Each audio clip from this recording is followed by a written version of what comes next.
Bismillahirrahmanirrahim. Assalamu alaikum.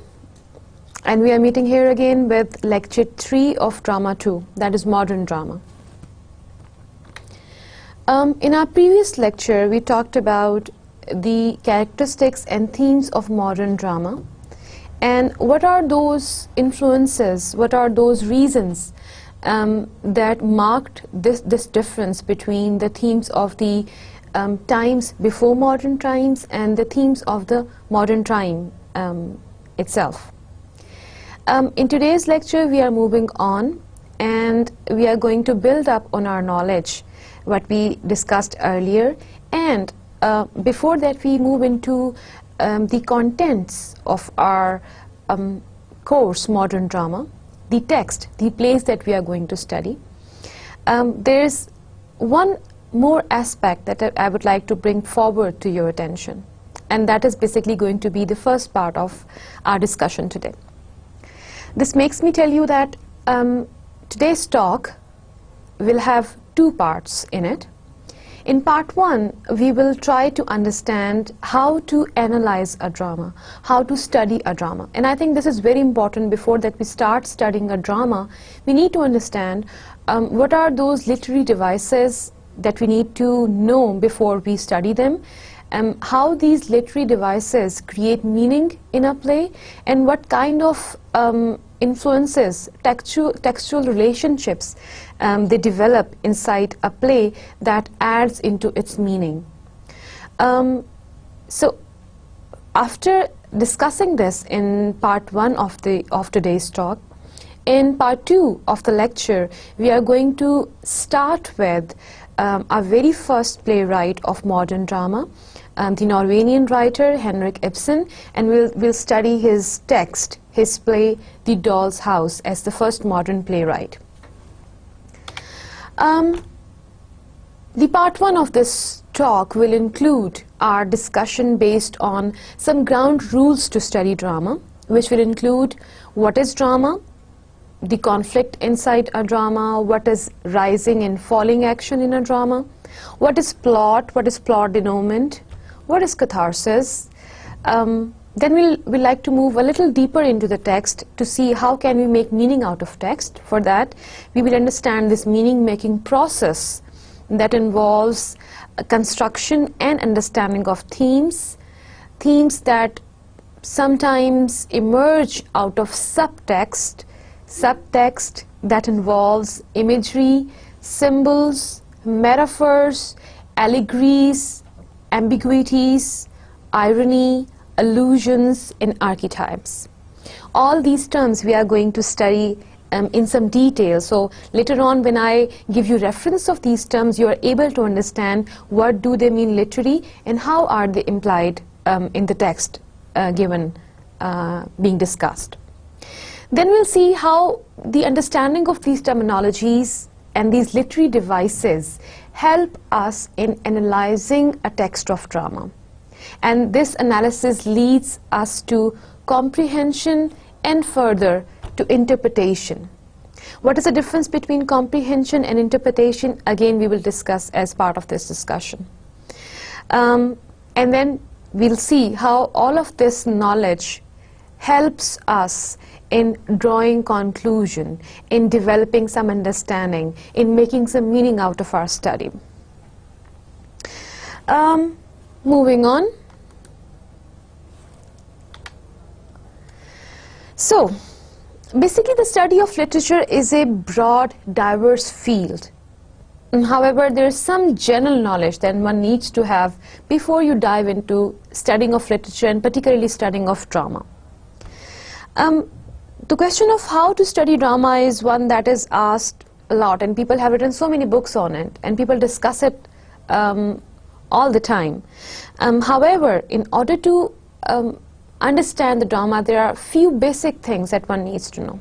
First of all, one needs to know what is drama, what is that very thing that makes this genre of literature different from prose and poetry. I think we had ample discussion on this aspect in our first and then continued in the second lecture. Just to refresh your memories, we understand that drama is a kind of text that is written with the intention embedded that this text will be presented on stage. A drama has to be enacted. A drama has to be acted by players on stage, and this intention is embedded inside a drama's text. That makes it different from prose and poetry. We know that prose is narration, and it's a story told by either one of the characters or some third party inside a novel, and that is different from a drama. A drama has stage, it has settings, it has a plot, it has characters, and they all have to be together when the play is enacted. Then the second aspect is conflict. Conflict is something that you may find in prose as well. Conflict is some kind of complexity. Again, we already had discussed this, but just to refresh your memories, because this is going to be almost the final lecture on the understanding of these literary devices. Later on, I may not be explaining these terms, but expecting that you understand them. So conflict is a kind of complex. We discussed different levels of conflict, whether it's between two characters, whether it is between one character and one object. This object can be circumstances, this party can be any other character, this can be fate, this can be destiny, this can be anything that is in clash with that character. Or the conflict can be within oneself, where a character is torn between his or her desires of wanting something or of not wanting something, of doing something or of not doing something. So it's a kind of clash between two oppositions, two characters. All right, then this rising and falling of action. That is very important, because this brings our attention towards the development of drama. We know that drama has stages. There's one stage when exposition is discussed, it is introduced, the drama starts. Then from this point, until drama reaches its climax, or until it reaches its ending, all this process is basically called the development of drama. Now, the rising of complex or the conflict and the falling action basically makes the body of the drama. Rising action of a plot is the time when the characters are being introduced and the conflict is being introduced, and then there comes the climax of the drama. That is the peak, the position where these complexities are at their peak, and then from there the falling action starts till it reaches its resolution. That is the ending, when the complexities or the conflict, they get resolved. However, in our last lecture, we did study, we did understand, and we discussed it that the modern drama may not follow the traditional development of drama that has been a tradition since the Greek times. It may have a static action, it may have a continuous complexity developing, and it may end it there. So there is some kind of abstract, not only in characters, not only in the story, abstract ideas and abstract attitude even in the development of drama. So we need to understand what is the traditional development structure of drama and how this traditional development structure differs in the modern drama. I think we discussed it in quite detail in our last lecture. And then the plot, we understand what plot is, its story, its development of different kind of scenes that get together and makes a connected chain of events that are taking place, that are developing the drama. Catharsis. This term I might be using for the first time now. Catharsis is a kind of action that gives oneself an outlet to share his or her emotions. So there can be different types of ways of having this catharsis. You may find some characters having monologues. Monologue is a kind of speech that one character has. They are having their catharsis through this monologue. Shakespearean dramas are a very good example of it.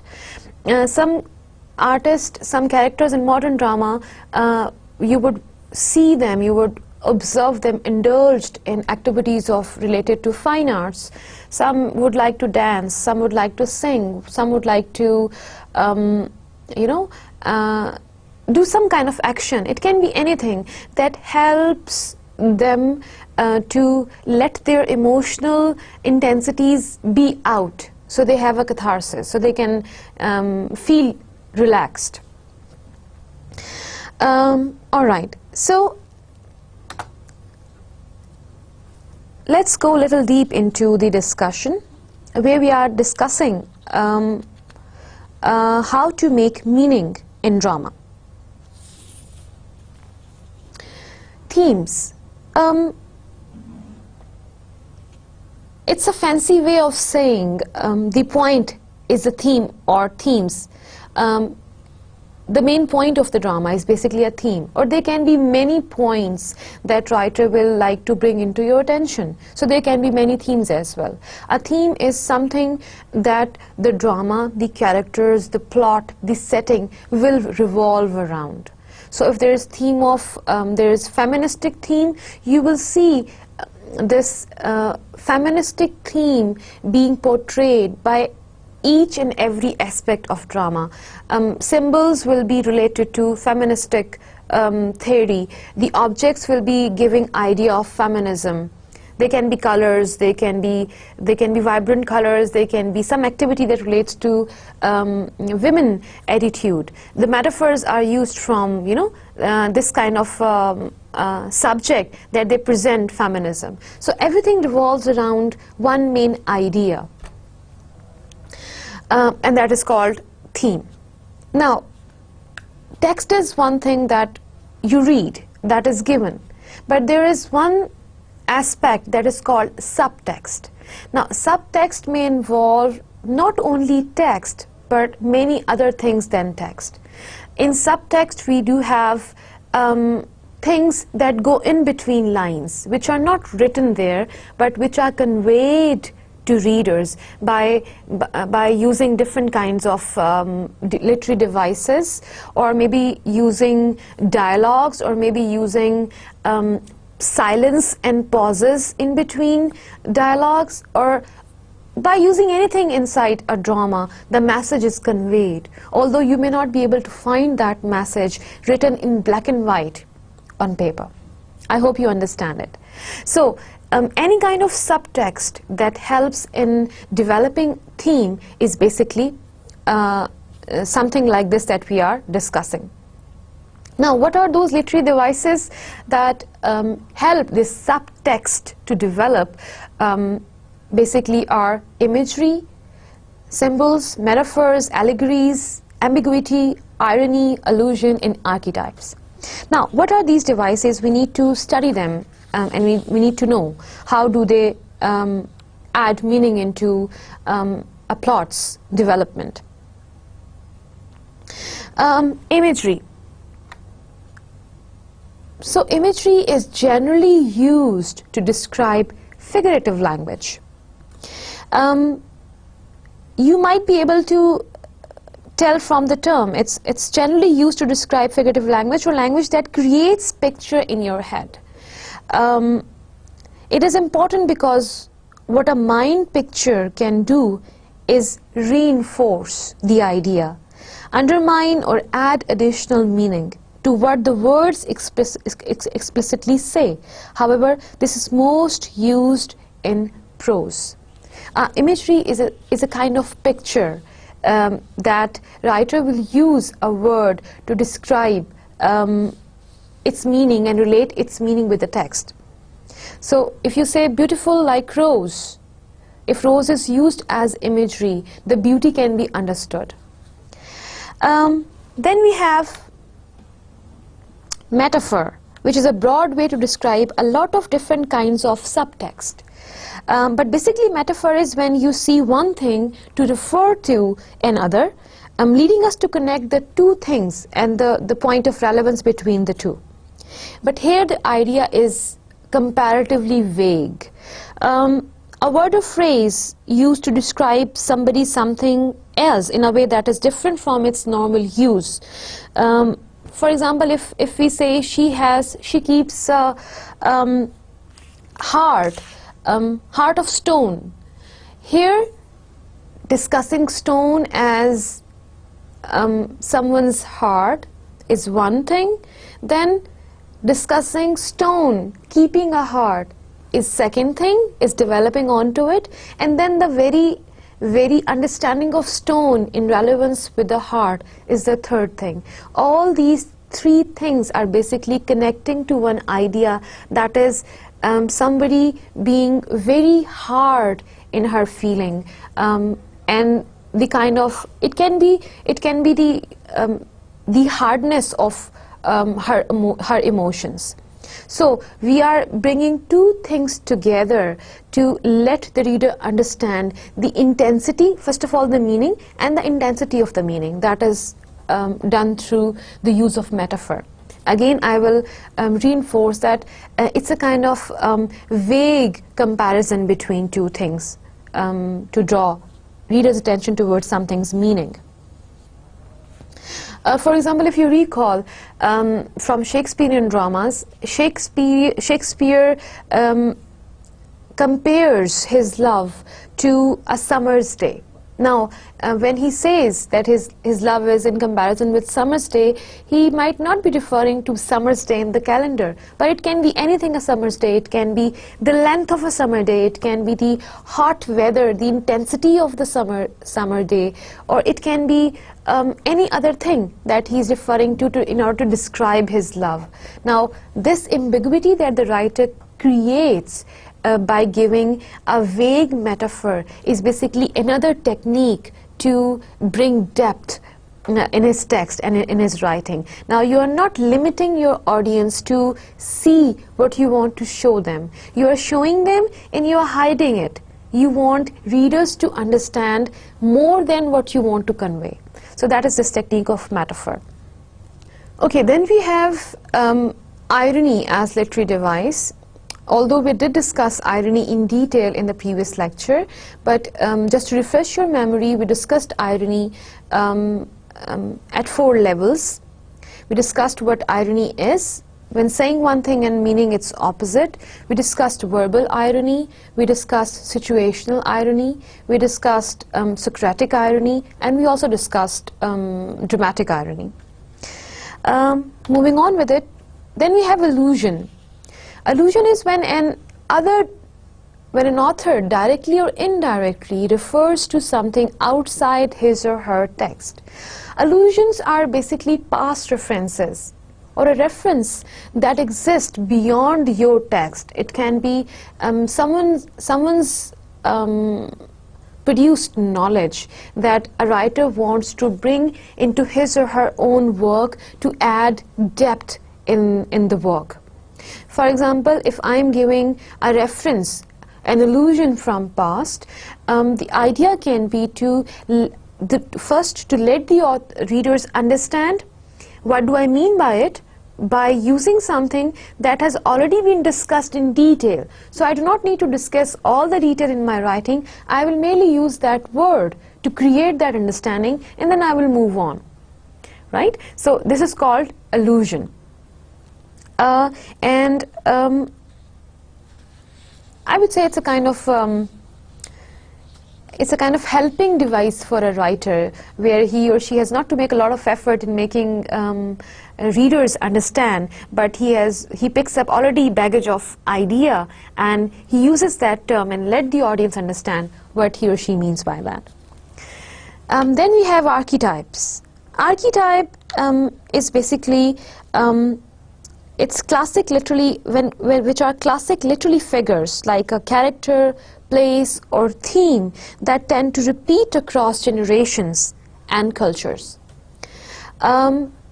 In simple words, it's a most typical or perfect example of a particular kind of person or thing. If you analyze, there are so many cultures which tell stories of heroes who have rebuts, like Jesus, Buddha, and Superman. So that's the idea of an archetype, something that reoccurs again and again in lots of literature, but with some specific kind of feature that writer wants to draw your attention to. That's a kind of archetype.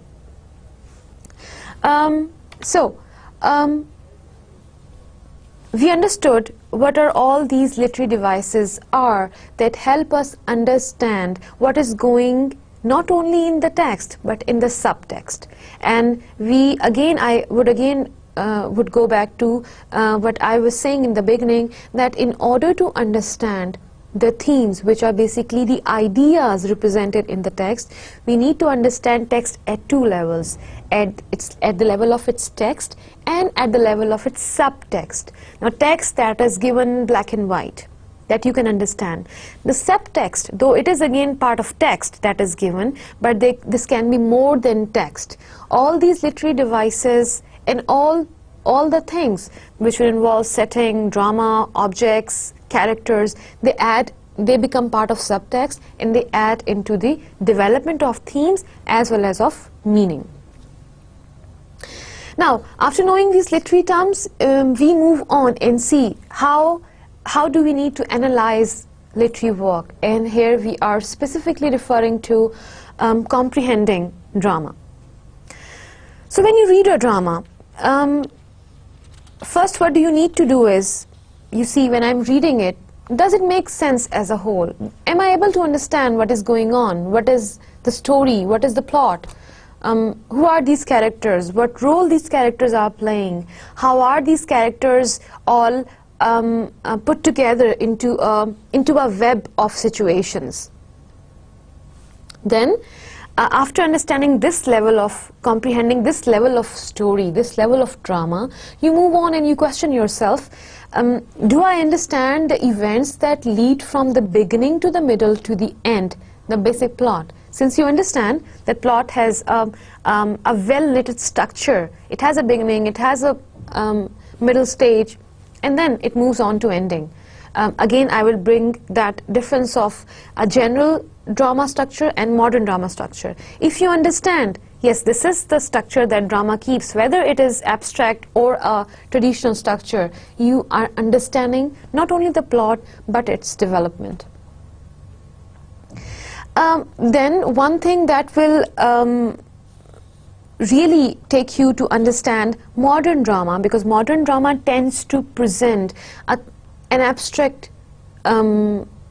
idea. This abstractism can be a part of the story, this abstractism can be a part of characters, this abstractism can be a part of settings too. So all across the board, when you are discussing a drama, you can find this abstractism anywhere in a plot. So after reading or while reading a drama, you need to question yourself, is there any important parts of the puzzle that I need to recognize? And if I recognize them, am I able to put them together to help my comprehension? And am I putting all of them together to understand what is happening in the drama? Because at times it happens that students complain that although I read this text for 2 times, I'm not able to understand what the story is, or what happened when this character went to the other character, what was the thing that they discussed, or why did this thing happen in the drama, why these comprehension ambiguities take place, because you're not understanding, you're not comprehending. That means there is something missing in your understanding. So after asking these questions, let us see what are different stages of developing this comprehension. Basically, there are 7 stages. The very first stage is, includes 3 steps. It's setting comprehension, it's character comprehension, and it's plot comprehension. First you need to understand is what is the setting of the play, what is the location, is there only one location, or there are more than two locations, or there are three locations where this drama takes place. Okay, setting will not only involve the location, but it may also involve the times, whether it's a one-day drama, it covers one day of the characters, or it talks about the three connecting days of the character's life, or it takes years of their growth, starting from their childhood, discussing their youth, and ending somewhere on their old age. So setting, when you try to understand setting of a drama, you need to look at these three aspects: the location where the drama takes place, how many locations are involved, what is the relation between the location and the character, and hence how do they add meaning into the drama, and what time is involved and covered in the drama. Secondly, you need to move on and you need to see what are these characters, what kind of role do they play in the drama, what are these characters, what type of people they are. Like, I'll be going back to all these steps when we will be discussing the text, the plays which are part of our contents, but here you need to understand the second step, that is, you need to understand the characters in due relevance with the theme and the plot itself.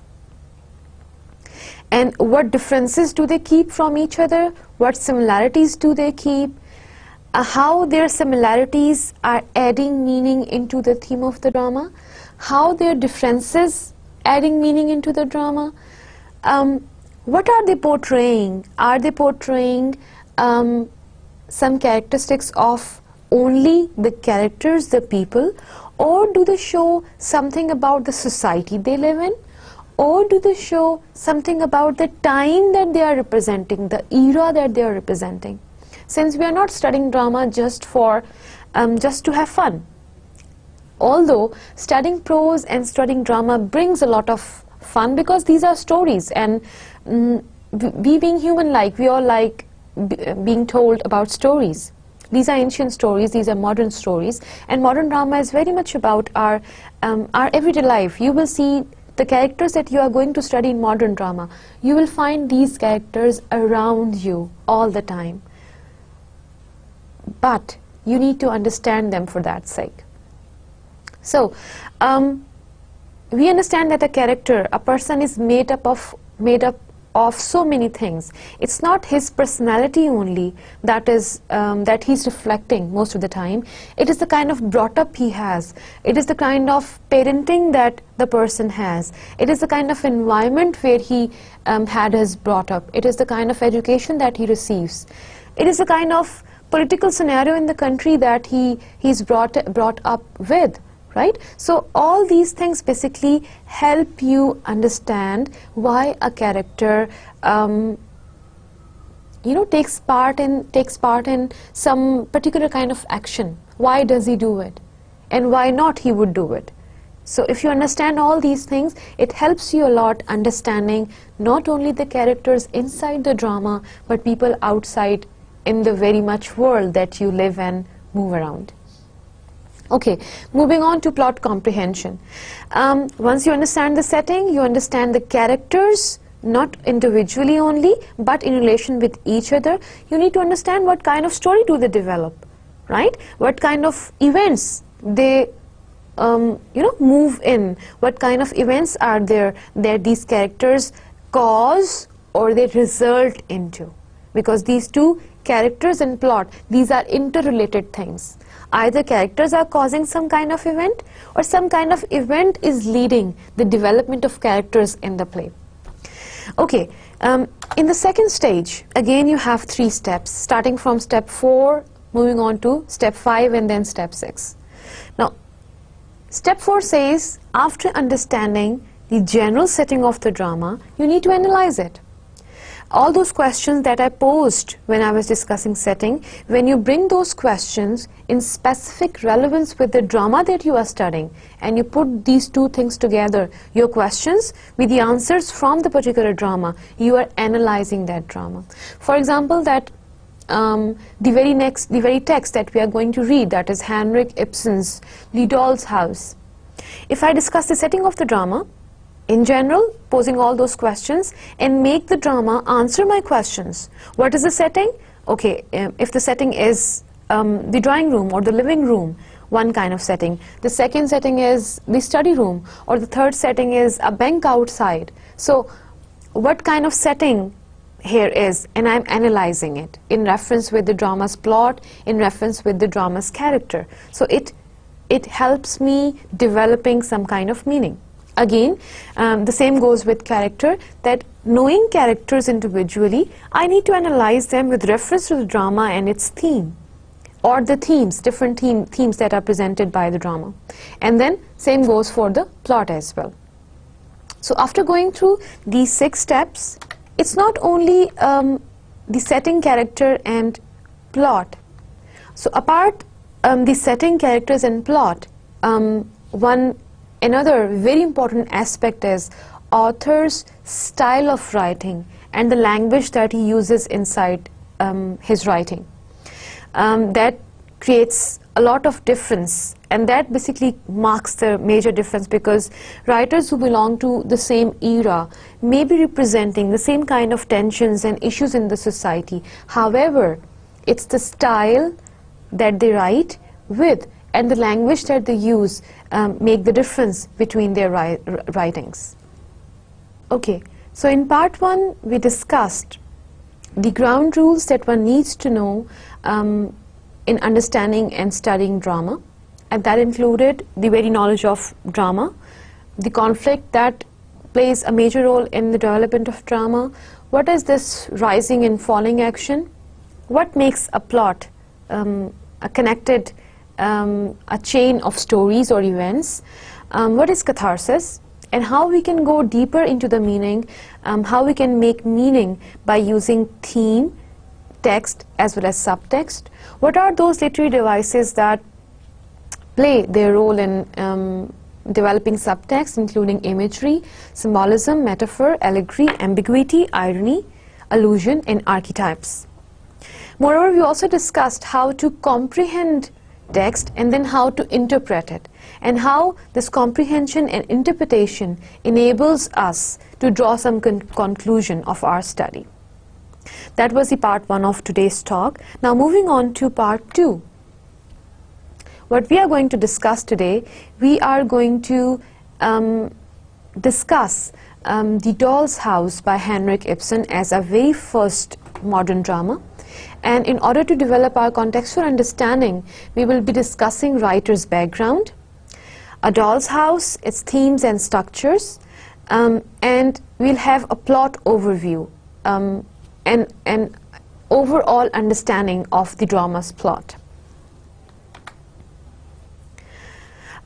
First of all, we need to understand what is the writer's background, because as I just mentioned that writer's location, writer's birth, his own brought up, his family relation, his parenting, his education, the places he lived through, the phases of life that he lived through, the kind of political situation of the times, the kind of social and domestic pressure that he have had. All this makes a lot of all this contributes a lot in developing his personality. Not only his personality, but this also affects the kind of writings that he produces, the kind of arts that he produces. Talking about Henrik Ibsen, he's considered by many to be the father of modern prose drama, and he was born in Norway on March 20, 1928. So, knowing that Henrik Ibsen is known as the father of modern drama, it is very important to understand what kind of change or what kind of major change he brought into the field.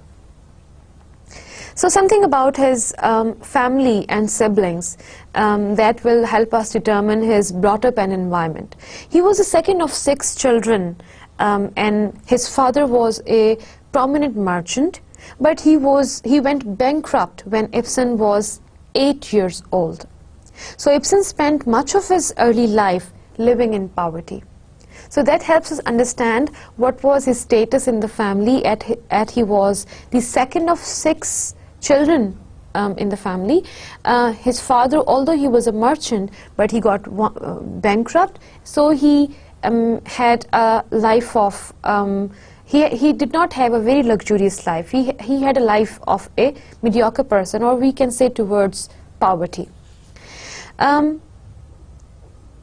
So from 1851 to 1864, he worked in theaters in Bergen and in what is now Oslo, then called Christiania. And age 21, Ibsen wrote his very first play. So now you can understand a child who is second in 6, who has been living in a kind of environment where his father is, although he's merchant, but he got bankrupt. So it's not a family that would be enjoying a very, a luxurious lifestyle. It would be kind of hand-to-mouth situation most of the time. But at age 21, he starts writing dramas. And here we can say that writing drama might have been his catharsis, his way of letting his intense emotions out. The very first drama was a 5-act tragedy called Catiline. Like much of his early work, Catiline was written in verse form.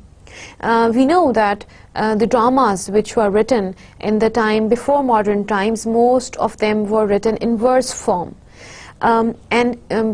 To add into your information that Henrik Ibsen was the writer who started writing modern drama as in the form of prose, and the Doll's House was very first of his dramas in prose form. In 1958, Ibsen married a woman named Susanna Thorsen, and eventually had one son with her. Ibsen felt that rather than merely living together in a marriage bond, husband and wife should live as equals, free to become their own human beings. This was his philosophy of life, his philosophy related to the institution of marriage, that he did not only realized in his own life, but you will also see this reflecting in all of his works. And this belief can clearly be seen in A Doll's House. So consequently, what happens that Ibsen's this belief is very much attacked by critics of that age, who attack him for failing to respect the institution of marriage. This is very interesting. Understanding what Ibsen is promoting. He's promoting the equal standing, the equal status of both partners in society, and he says that each partner should be free to become his own self or her own self. Is basically received as disregard of the institution of marriage in the 20th century. Like his private life, Ibsen's writing tended to stir up the sensitive social issues. So it was one of the major social issues of the time, where the families were suffering because of this inequality of relationship between husband and wife. So, sensing criticism in Oslo about not only his work but also his private life, Ibsen moved to Italy in 1864 with the support of a traveling grant and a stipend from the Norwegian government. So this traveling grant and the stipend from the Norwegian government helped him stay for next 27 years in abroad, mostly in Italy and Germany. So we are understanding what kind of life Ibsen would have had. He was what kind of social status that he enjoyed, what kind of domestic issues he confronted. Then when he started writing, what kind of social criticism he received, and when he got into this wedlock, what kind of problems he faced, what kind of philosophy he developed, and how did his philosophy receive people's feedback, not only being a married man, but being spokesman of the 20th century, being a drama writer. So, Ibsen early years as a playwright were not very lucrative. However, he did gain valuable experience during the later years of his life. In 1866, Ibsen published his first major theatrical success, a lyric drama called Brand. He followed it with another well-received play, Peer Gynt, and these two works basically helped Ibsen solidify his reputation in the society. And then in 1879 he was able to publish his masterpiece, his landmark in the world of drama, A Doll's House.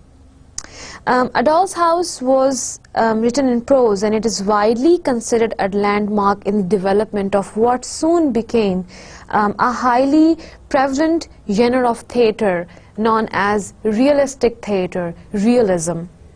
What realism means and how did Ibsen imply this, this movement, I would say, in his work, we will study in the text.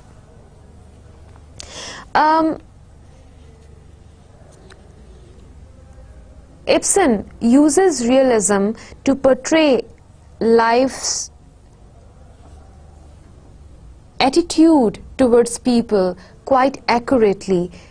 Instead of showing an idealized version and fancy version of the life and the dreams of people, he portrays life as it is for people. So in A Doll's House, Ibsen employs the themes and structures of classical tragedy while writing in prose about everyday, unexceptional people.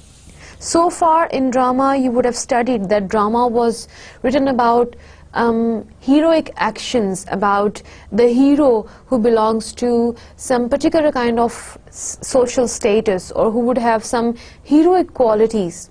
However, the realistic drama of modern era, of 20th century, brings forward an unexceptional character, making him or her hero or heroine of the play, showing the reality of life and its relevance with the reader's understanding of the life very much, and how it is important in order to improve the evils of the society. Ibsen makes it very clear, and he believes in it, that instead of showing people a world full of fancy, a world full of ideas only, and world full of beauty that does not exist, it is better to let them see what life is, no matter how ugly, how unpleasant, and how unpleasing it is. Readers need to see it for themselves to understand and help them improve the evils of society they live in and they move in. Apart this, A Doll's House, his landmark, his masterpiece, also manifests Ibsen's concern for women's rights. Although he talks about human rights in general, but he is a feminist writer, and he gives a lot of emphasis on presenting the issues related to women and their problems. So Ibsen followed A Doll's House with two additional plays written in an innovative realistic mode, Ghost in 1881 and An Enemy of the People in 1882. And in 1891 he returned to Oslo. Eventually a crippling sickness afflicted Ibsen, and prevented him from writing, and he died on May 23, 1906. So this was a precise understanding of the writer and his background, and we will see how it helps us in understanding the depth of drama and the themes that he presents in his writing. Now, a word about the title of drama, A Doll's House. The most English translations of the play, this drama was not originally written in English. Though most of the translations in English, play is titled as A Doll's House. Some scholar believes that A Doll House is a more accurate translation of the original Norwegian play. And why do they say that? They say it because they feel that it is a more suggestive of the doll-like qualities of not only Nora as being the major character, of the entire cast of the characters. They discuss it as the entire cast of the drama presents doll-like qualities. A doll is a very symbol of fascination, a symbol of beauty, a symbol of something that everybody would want, though it is mostly related to children being innocent, members of the society. However, we understand Ibsen generating here a sense of fancy desires that everyone has, and this desire has been associated with doll here as being a symbol of beauty, a symbol of pleasure. So the critic says that everything in this drama, and basically every character, you feel like a doll-like character. How? Why do they say that? We will only be able to understand once we read it. Moving on with it. Now, at this stage, when you understand what a modern drama is, what kind of themes modern drama presents, what kind of ideas that modern drama discuss, and how do we need to understand a drama, how do we need to read a drama, I think you are ready to start with the very first text of modern drama. And for that sake, we are discussing Henrik Ibsen's masterpiece, A Doll's House, as a modern play. At this stage, I will suggest you to start doing your readings of the play, and you should read each and every word of the drama, reading them act by act and understanding how they develop. With me, you just understood how do you need to study drama as text. Reading it for a couple of times, so you not only understand the general concepts being developed in the drama, but able to understand and analyze it in the way it is expected. So I'll discuss a plot overview with you, so to help you in developing your comprehension and moving on to the interpretation of the drama. A Doll's House basically is a play that opens up on Christmas Eve. It's Christmas evening. You know, understand Christmas, a kind of celebration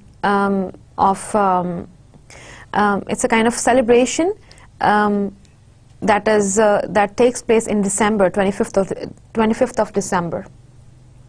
Nora Helmer enters her well-furnished living room. The setting of the entire play is basically this living room, and it does not change. So it's a single act, a single setting drama. Torvald is one of the major characters. Torvald is Nora's husband. So Nora is the lady, Nora is the wife, Torvald's wife, and Torvald is second major character. Torvald Helmer, Nora's husband, comes out of his study when he hears her arrive. So it shows that it's a stage that gives you a look into Nora and Torvald living room, where Nora enters from outside, and Helmer is studying in his study room, and when he hears his wife entering, he comes out of his study, and the event is basically the Christmas evening. Torvald greets Nora playfully and affectionately, but then chides, criticizes her, blames her for spending so much money on Christmas gifts. So you understand the behavior that is being portrayed.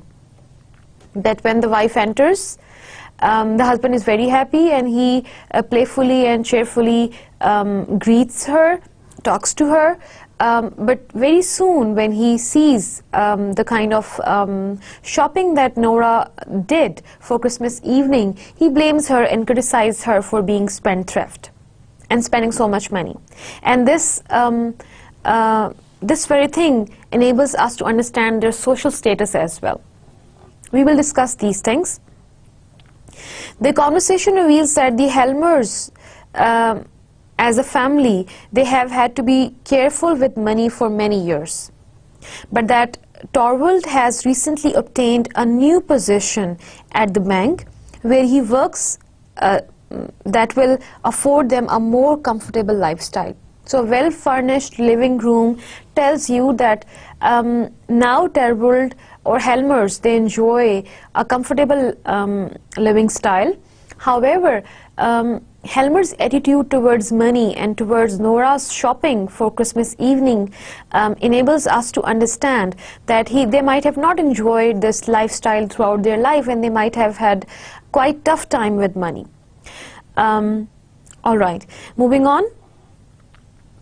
Helen is a third character that comes up on the stage at this point.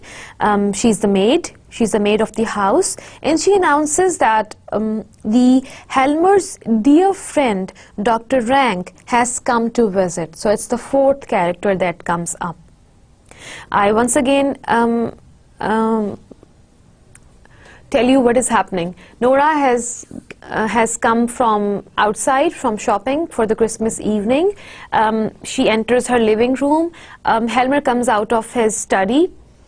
Helen is their maid, and she announces that there is, being third character, she announces another character, the fourth character, Dr. Rank has come to see Helmer, and Dr. Rank is a dear friend of Helmer, Torvald Helmer. Okay, at the same time, another visitor has arrived, and this one is unknown. And to Nora's great amazement and surprise, Christine Lind enters the house. Christine Lind is basically Nora's school-time friend, and she comes to visit Nora. She comes to meet her. Now, these two friends, they sit together, Nora and Christine, and they are sharing their married life experience. Nora tells Christine that she married Torvald, and the first few years of their life was very tough, and that Torvald got sick, and they had to, move to Italy for that sake, and it was not a very great time that they had.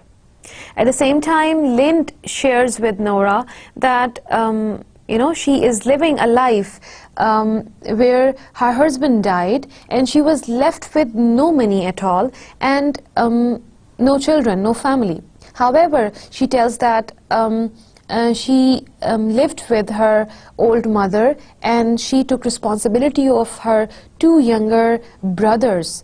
And however, her mother died recently and her brothers are old enough to need her help anymore. And both friends are discussing their experiences and they are discussing things related to their recent and remote past. Now, it's a kind of, rising of the climax, basically. Climax is getting developed. Complexities are getting in at this point. Nora has a secret, and she tells this secret to her friend, Christine. Nora tells Christine that she illegally borrowed money for the trip that she and Torvald, they took to Italy. We understand that Torvald fell sick and they had to had this journey towards Italy for to bring some kind of change. And Nora was the one who arranged money for this trip because they were too poor and they could not have money, and Nora helped Torvald in this matter and she arranged money.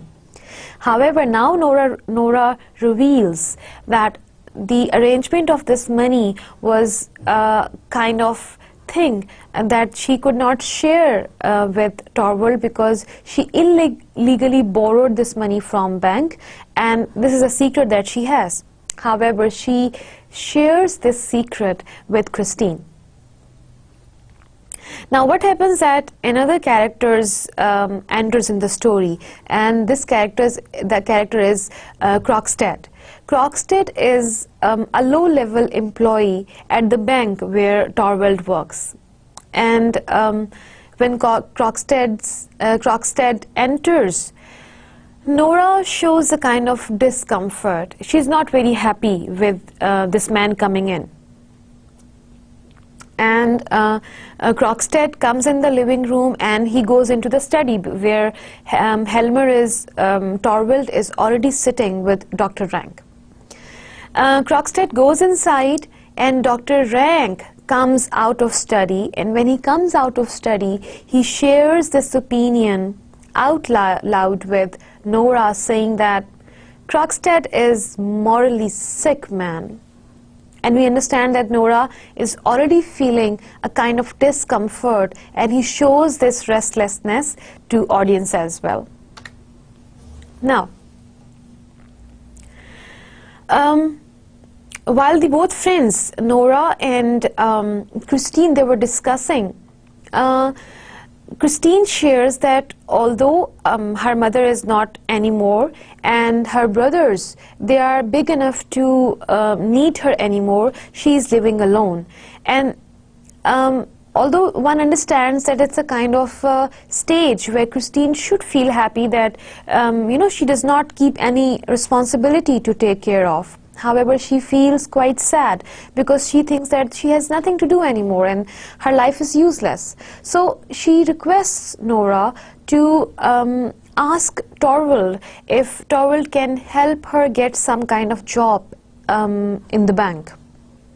And we understand that probably this would be the reason that Christine came up to Nora to see her after so many years.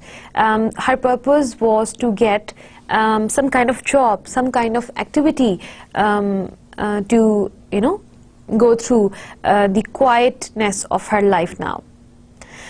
So when Krogstad goes inside the study, and when he comes out, and Helmer comes out as well from his study, he shares that he can probably hire Mrs. Lind at the bank. Dr. Rank, Torvald and Mrs. Lind then depart, leaving Nora by herself. So when this is happening, we understand that Torvald is there, Mrs. Lind is there, Nora is there, and Dr. Rank is there. When Dr. Rank and Torvald and Krogstad, they come out of study, Torvald kind of shares that he can have Mrs. Lind and he can hire her at a bank. And three of these characters, Rank, Torvald and Lind, they depart the stage. Now Nora is all by herself.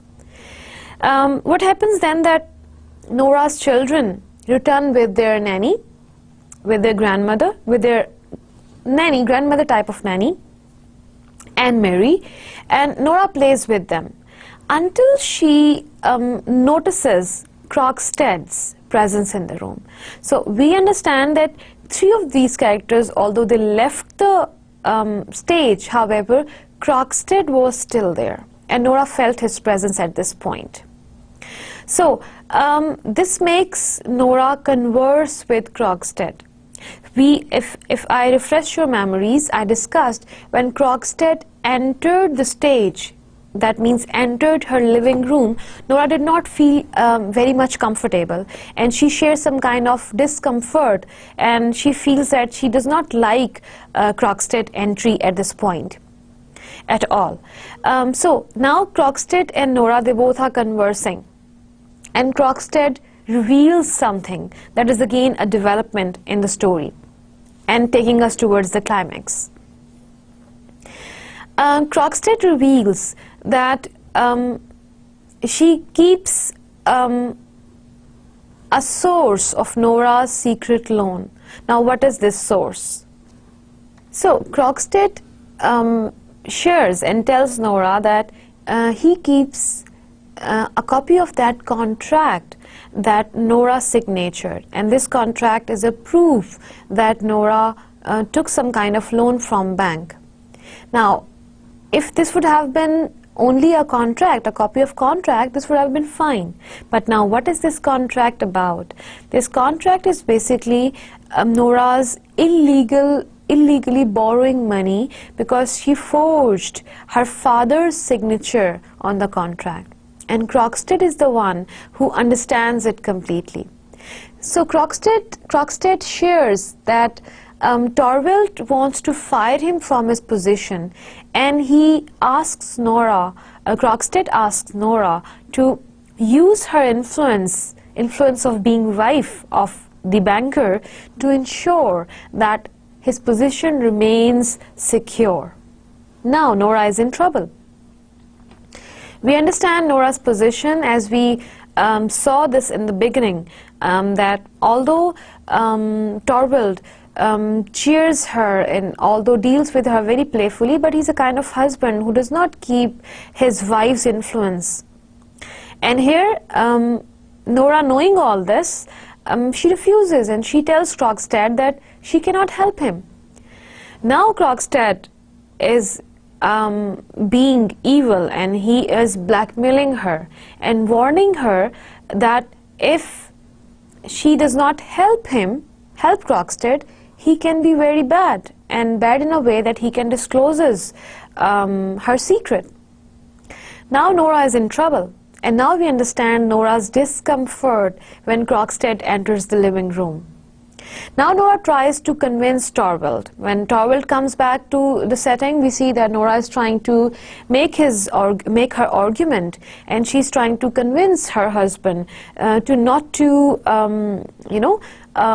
take position off from Krogstad. And Act 1 ends here.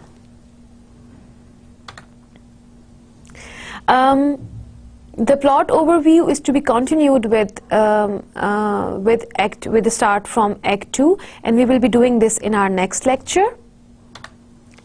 So we need to see what did we understand in the part 2 of today's lecture, that is lecture 3. We started with the contextual understanding of the doll's house, and how are we building our context of this understanding. We try to understand who the writer is, what is his background, how he had, what kind of life he had, what kind of brought up he kept, and what kind of social and political issues that he faced before he started writing, while he was writing, and when he wrote this specific play. We will be discussing the themes and structure, and we'll be continuing the plot overview because we could not finish it in this lecture, and we'll be starting with Act 2 in lecture 4. So altogether in today's talk, what we did, we understood and how we need to study drama, and for that we went through several textual and subtextual elements of literary study, and then we started with very first play of modern drama, that is A Doll's House by Henrik Ibsen, and we studied precise plot overview, and we finished it till the Act 1. And our next talk, our next meeting will continue this discussion from Act 2. And I expect when we meet next time in lecture 4, your reading of the drama will be finished by that time, so you are in a better position to understand what I am sharing with you. All right, this makes me share with you the agenda of lecture 4. We will continue our discussion on the plot. We will analyze all the characters, and we will critically analyze major characters in the drama, So far, you got to know that Nora is one of the major characters, being Torvald's wife. Torvald is another character that keeps some kind of status in the drama. Krogstad is another character that you need to understand.